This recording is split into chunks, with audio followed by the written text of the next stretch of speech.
It is my privilege to extend a hearty and warm welcome to Shri N. Kiran Kumar Reddy, Honorable Chief Minister of Andhra Pradesh, Council of Ministers, Chief Secretary and State Administration, co-bankers, members and invitees to 182nd meeting of SLBC being held today. I took over charge as Chairman and Managing Director of Andhra Bank recently, and I am very happy to associate myself as President of SLBC with all the stakeholders in the developmental activities of the state of Andhra Pradesh. The state, endowed with rich natural resources and backed by excellent entrepreneurial talent, has been the pioneer in many of the developmental activities in alleviation of poverty and employment generation. Empowerment of women and self-help movement is one such direction which really brought a sea change in the rural society. This is the only state in the country where this best practice has been sustained.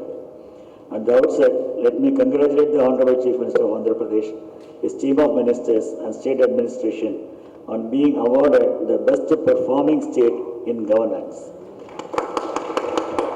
by India Today Group for various accomplishments in all spheres of economic and welfare activities. The 181st SLBC meeting was convened during June 2013 and performance was reviewed for the year ended March 2013. It was scheduled to conduct the 182nd and 183rd meeting of SLBC during the months of August and November 2013 to review the performance of the quarters ended June and September 2013 respectively. However, the same could not be convened due to reasons beyond control. As such, a review of performance for the first half year is now being taken up. During Kharif season, the state was blessed with a good and well-distributed rainfall, bringing a lot of hopes for the farming community. However, the subsequent cyclones, heavy rains, which struck the state at regular intervals brought large-scale destruction and untold misery to people from all walks of life, especially in the standing Kharif crop. On behalf of SLBC, instructions were issued to all the lead district managers to initiate the necessary relief measures immediately as per the guidelines of Reserve Bank of India. At this juncture, revitalizing the agrarian sector and micro and small sector is very much essential, necessitating a joint action by both the banks and the government. I request the state government to expedite the necessary notification of affected mandals to enable the banks to extend necessary relief measures to the affected.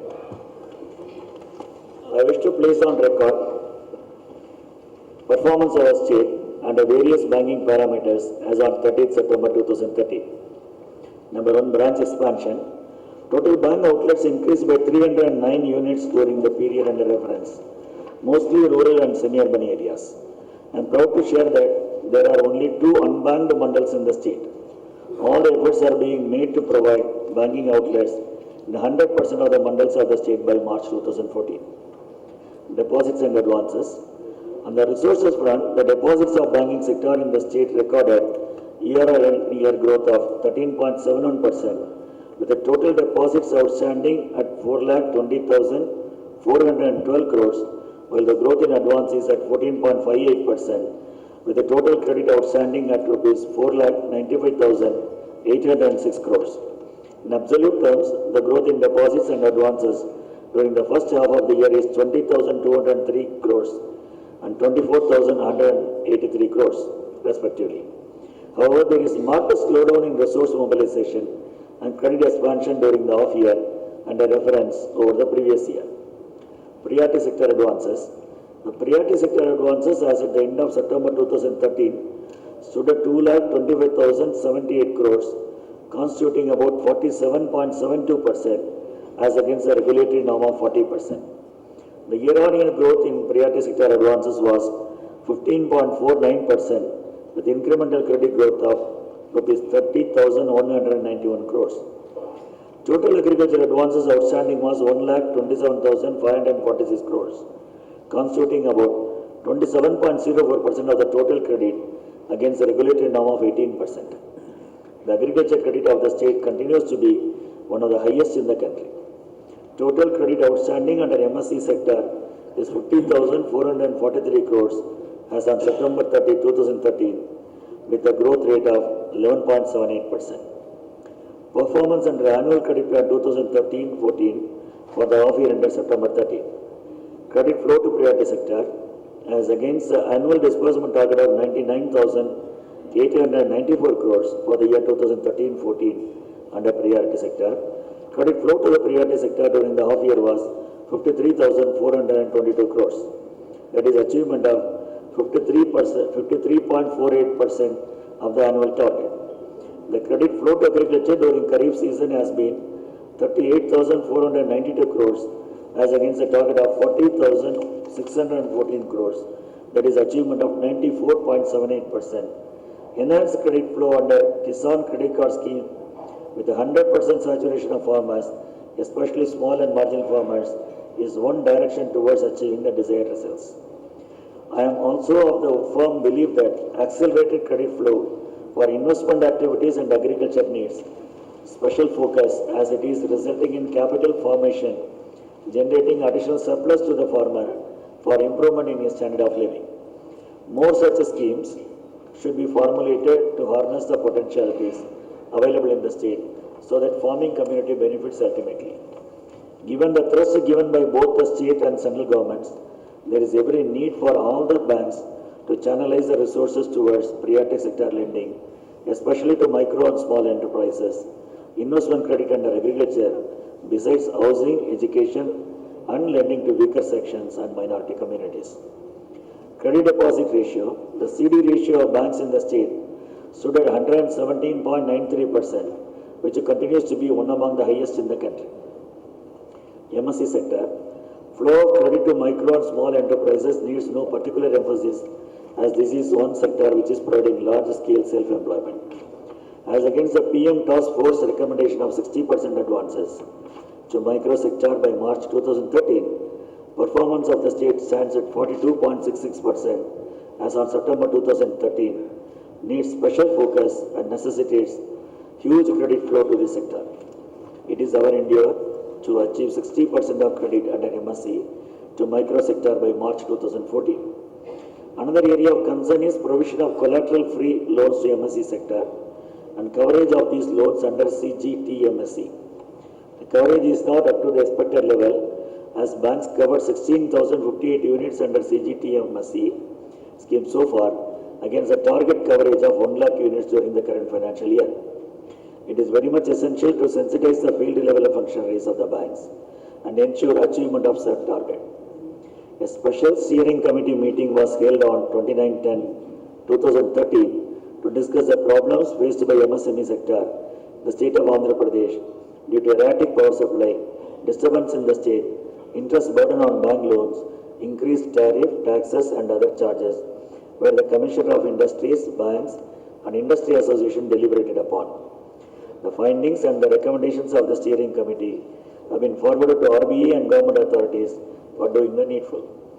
In view of importance attached to the sector by the Government of India on taking into consideration the employment generation under the sector, banks need to substantially improve credit flow to the sector. During the period under review, many important subcommittees, special steering committee meetings, such as integration of land records with the banking system, modalities in implementation of NRLM and administration of subsidy, on animal husbandry, dairy development and fisheries, and on rural self-employment training, insults were held, and I am certain that the decision taken facilitate the banking system to sustain easy flow of institutional finance in the state, besides improving the capabilities of the entrepreneurs. I thank the state government in integration of land records with the banking system on the lines of Bhumi Puja of Karnataka state by giving access to view the land particulars of the farmers in the branch itself, which is to be extended for creating online authentication and mortgage of land. This is a step in right direction as it channelizes easy flow of credit to agriculture sector, as the farmers need not go around in obtaining land proof records, and banks can deliver credit with confidence, and the menace of fake land records is avoided. Implementation of FI, DBT, DBTL and financial literacy. Banks have successfully implemented financial inclusion initiatives of Government of India in villages with a population about 2,000. The progress in implementation of villages with a population below 2,000 is encouraging. Banks have put in place a mechanism for extending banking services even in remote areas which were hitherto inaccessible. However, progress in establishment of on-site ATMs, POS machines and biometric ATMs as advised by the Government of India and transactions in the villages through BCA needs special monitoring. Providing 100% on-site ATMs as per the directives of MOF will facilitate financial inclusion in its true spirit. DBT is implemented in 13 districts of the state. Banks need to monitor opening of accounts of the beneficiaries by obtaining the list from the departments concerned. Ensure seeding of accounts with Aadhaar, mapping with NPCI periodically. It is suggested that banks shall aim at large scale issue of debit cards, smart cards, which in turn improves transactions and cash delivery in the villages. I take this opportunity to suggest to all the banks to provide banking channels in all sub-service areas, in all districts, as per the guidelines of Ministry of Finance, Government of India. Mapping of SSEs and LDMs shall be accomplished as per the timeline set by Government of India. DBTL is being implemented in all 23 districts in our state. All banks are requested to ensure opening of accounts, seeding of Aadhaar, mapping with NPCI without loss of time. Though the progress so far achieved is on all phases of implementation is satisfactory to reach their set timelines, concerted steps needs to be made in close coordination by all stakeholders such as banks, district administration and oil marketing companies. 49 financial literacy centers are functioning in the state. FLCs have been opened in 20 out of 23 LDM offices so far. I request Syndicate Bank, the lead bank in the district of Anandapuram, Kadapa and Kurnool to open FLC at LDM offices immediately so as to comply with the directives of MOF and RBI. Printing and distribution of standard FLC material in vernacular language. As discussed in the 4th Steering Committee meeting, SLBC took the initiative in getting the translation of the financial literacy material supplied by the RBI in vernacular language, finalization of bids for printing and material is under printing. It is expected that the same will be delivered to the respective banks in a couple of days for distribution to the rural branches, LDMs and FLCs. I sincerely thank NABARD for according administrative approval for reimbursement of 100% cost from Financial Inclusion Fund. Social welfare schemes and implementation of government-sponsored programs.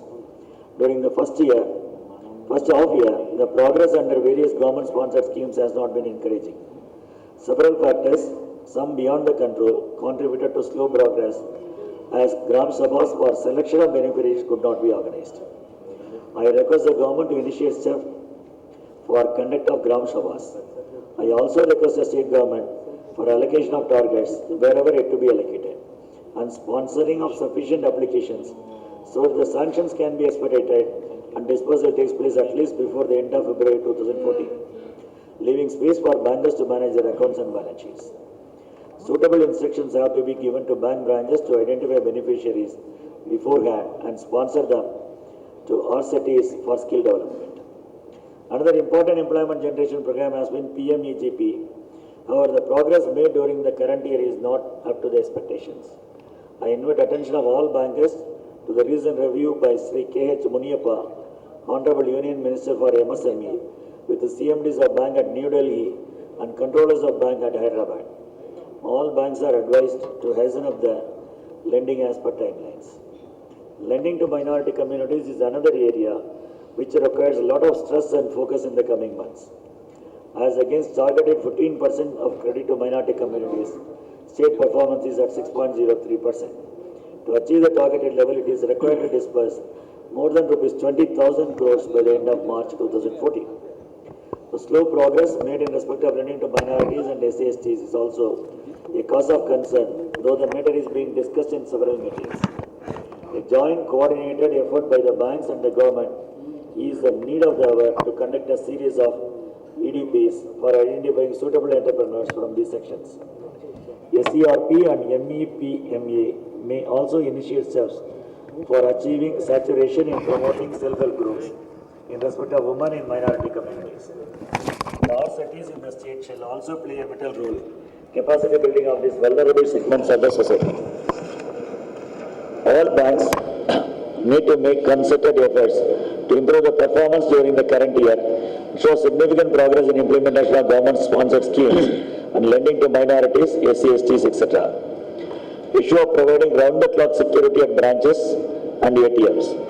The police authorities have advised all the banks to provide the service of security guards round the clock in all its branches and ATMs by 15 January 2014 in view of the recent incident of attack in an ATM at Bangalore or otherwise liable for prosecution. 7%. Banks have initiated various measures for security of customers and their cash and valuables at the branches and ATMs.